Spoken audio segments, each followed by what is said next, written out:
பட்டாசு வெடித்து அவர் பாட்டாளி மக்கள் கட்சி வெளியேறதை கொண்டாடிய ஒரே தருணம். விஜய் சொல்றாரு, அவர் கூட பாமக கூட்டணி போறதுக்கு வாய்ப்பு இருக்கா? ஏன்னா உங்களோட கொள்கையை அவரும் கடைபிடிச்சு வராரு, அதனால கூட்டணி போறதுக்கு வாய்ப்பு இருக்கா பேசப்பட்டு சொல்றாங்க. தமிழ்நாட்டில் திராவிட கட்சிகள் சமூக நீதியில் அக்கறை கொண்டவர்கள் என்று சொல்வார்கள். தந்தை பெரியார் மிக இயல்பாக சாதாரணமாக ஒரு வார்த்தையை சொல்வார், தலையை எண்ணு இடஒதுக்கீடை கொடு. விகிதாச்சார அடிப்படையில் இடஒதுக்கீடு கொடுக்க வேண்டும் என்றால் அதற்கு தேவையான அடிப்படையான தரவு சாதிவாரி கணக்கெடுப்பு நடத்தப்பட வேண்டும் என்பது. இதற்காக பாட்டாளி மக்கள் கட்சி 40 ஆண்டுகளுக்கு மேலாக நாங்கள் போராடி வருகிறோம். பல்வேறு தருணங்களில் இதற்காக கருத்தரங்கங்கள், மாநாடுகள், போராட்டங்கள், நீதிமன்றத்தில் வழக்குகள் என்று பல்வேறு தளங்களில் இதற்காக நாங்கள் குரல் கொடுத்து வருகிறோம். ஆனால் இப்பொழுது இதற்கான வாய்ப்பு தமிழகத்தில் கிடைத்த போதும் கூட திராவிட முன்னேற்ற கழகம் அதை செய்ய தவறுகிறார்கள். பீகார் மாநிலம் சாதிவாரி கணக்கெடுப்பை நடத்தி முடித்திருக்கிறது. அதை எதிர்த்து பாட்னா உயர்நீதிமன்றத்தில் தொடர்ந்த வழக்கை விசாரித்த நீதிமன்றம் ஒரு மாநில அரசிற்கு சாதிவாரி கணக்கெடுப்பு நடத்த அதிகாரம் இருக்கிறது என்று சொல்கிறது. கர்நாடகாவில் எடுத்திருக்கிறார்கள், தெலுங்கானாவில் எடுத்திருக்கிறார்கள். ஆனால் சமூக நீதியினுடைய பிறப்பிடம் தந்தை பெரியார் மண் என்று சொல்லக்கூடிய தமிழக அரசு இன்றைக்கு இதை செய்ய தவறுகிறது. இதைத்தான் நாங்கள் தீவிரமாக சுட்டிக்காட்டுகிறோம். நீண்ட காலமாக பாட்டாளி மக்கள் கட்சி இந்த கருத்தை முன்வைத்து இதற்காக குரல் கொடுத்து கொண்டிருக்கக்கூடிய வேளையில் சாதிவாரி கணக்கெடுப்பை நடத்த வேண்டும் என்ற நாங்கள் நடத்திய போராட்டத்தில் பல்வேறு அரசியல் கட்சிகளுக்கு நாங்கள் அழைப்புதல் கொடுத்தோம். அண்ணன் சீமான் அவர்களுக்கு கொடுத்தோம், அதிமுகவிற்கு கொடுத்தோம், திமுகவை தவிர மற்ற கட்சிகளுக்கு எல்லாம் கொடுத்தோம். குறிப்பாக தமிழ்நாட்டில் சாதிவாரி கணக்கெடுப்பை நடத்த வேண்டும் என்று பாட்டாளி மக்கள் கட்சியை தொடர்ந்து மரியாதைக்குரிய அண்ணன் சீமான் அவர்களும் புதிதாக அரசியல் இயக்கம் தொடங்கி இருக்கிற விஜய் அவர்களும் தான் மிக அழுத்தம் திருத்தமாக சொல்லுகிறார்கள். அந்த வரையில் ஒத்த கருத்துடைய, ஒத்த சிந்தனையுடைய அரசியல் தலைவர்களை நாங்கள் அழைத்திருக்கிறோம்.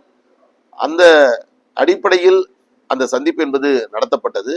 யாருடன் கூட்டணி, 2026 தேர்தலில் யாரோடு இருந்து நாங்கள் அந்த கூட்டணியில் போட்டியிடுவது என்பது குறித்து எங்களுடைய கட்சியினுடைய பொதுக்குழு முடிவெடுக்கும். எங்களுடைய கட்சியினுடைய தலைவர் மருத்துவர் அன்புமணி ராமதாஸ் அவர்கள் அந்த முடிவை மேற்கொள்வார்.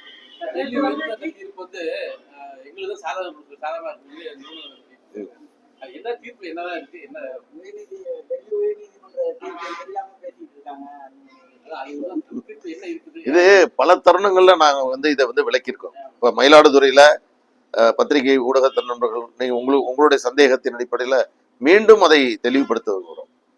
டெல்லி உயர்நீதிமன்றத்தில் வழக்கு தொடுத்தவர்கள் அவர்கள். தேர்தல் ஆணையம் கொடுத்த அந்த அங்கீகாரத்தை ரத்து செய்ய வேண்டும் என்பதுதான் அவருடைய வழக்கு. இறுதியாக தீர்ப்பில் அந்த தேர்தல் ஆணையத்தினுடைய அங்கீகாரத்தை ரத்து செய்ய நீதிமன்றம் மறுத்து உங்கள் உரிமையை நிலைநாட்ட நீங்கள் சிவில் நீதிமன்றத்தை நாடுங்கள் என்று உத்தரவிட்டிருக்கிறது. இன்றைய அளவில் 2026 ஆகஸ்ட் மாதம் வரை அன்புமணி ராமதாஸ் அவர்கள் கட்சியினுடைய தலைவர் என்ற அங்கீகாரத்தை தேர்தல் ஆணையம் வழங்கியிருக்கிறது. அது இன்றைக்கும் நடைமுறையில் இருந்து கொண்டிருக்கிறது. சிவில் நீதிமன்றத்தை நாடுங்கள் என்று சொன்ன ஆலோசனையை அவர்கள் நிறைவேற்றவில்லை.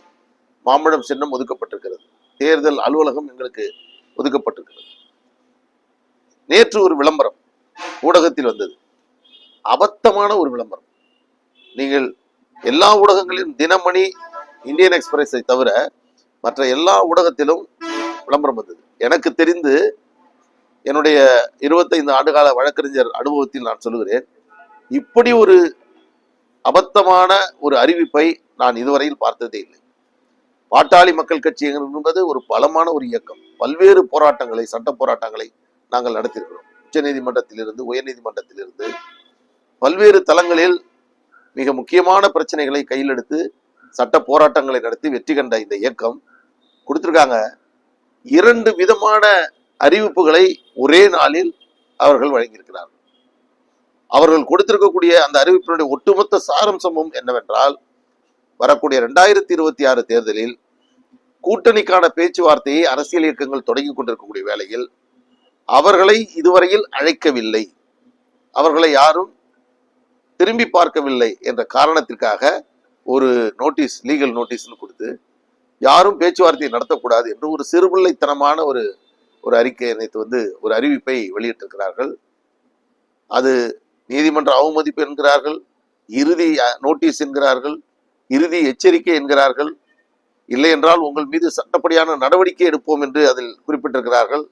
நாங்கள் அதையெல்லாம் எதிர்பார்த்து காத்து கொண்டிருக்கிறோம். என்றைக்கு அவர்கள் எங்கள் மீது சட்டப்படியான நடவடிக்கை எடுக்கப் போகிறார்கள் என்பதற்காக நாங்கள் காத்து கொண்டிருக்கிறோம். எனவே இது போன்ற ஒரு செய்திகளை பரப்பி அதன் மூலமாக குழப்பம் ஏற்படுத்தும் முயற்சியை மேற்கொண்டிருக்கிறார். இன்னொரு நல்ல காரியம் பாட்டாளி மக்கள் கட்சி நடந்திருக்கிறது. அதன் மூலமாக முழுமையாக எல்லாமே தீர்வாகிவிடும். ஜி.கே. மணி அவர்கள் கட்சி கொடுத்த விளக்கம் கேட்டு கொடுத்த அந்த நோட்டீஸில் அதற்கு பதிலளிக்காமல் இருந்தார்.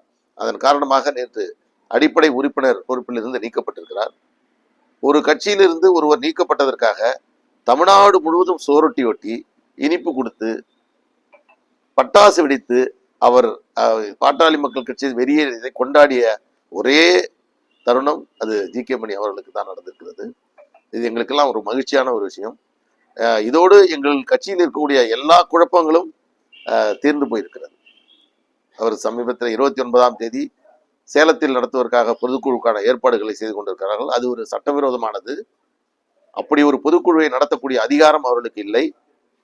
அந்த பொதுக்குழுவில் எடுக்கக்கூடிய எந்த முடிவும் பாட்டாளி மக்கள் கட்சியை கட்டுப்படுத்தாது. செய்திகளை உடனுக்குடன் தெரிந்து கொள்ள கீழ்கண்ட கேபிள் மற்றும் டிடிஎச் நெட்வொர்க்குகளில் எம்நாடு செய்தி தொலைக்காட்சியை காணுங்கள். பாதகம் செய்பவரை கண்டால் நாம் பயம் கொள்ளலாகாது பாப்பா. மோதி மிதித்து விடு பாப்பா, அவர் முகத்தில் உமிழ்ந்து விடு பாப்பா. அண்மை செய்திகளை உடனுக்குடன் தெரிந்து கொள்ள இணைந்திருங்கள் எம்நாடு தொலைக்காட்சியுடன்.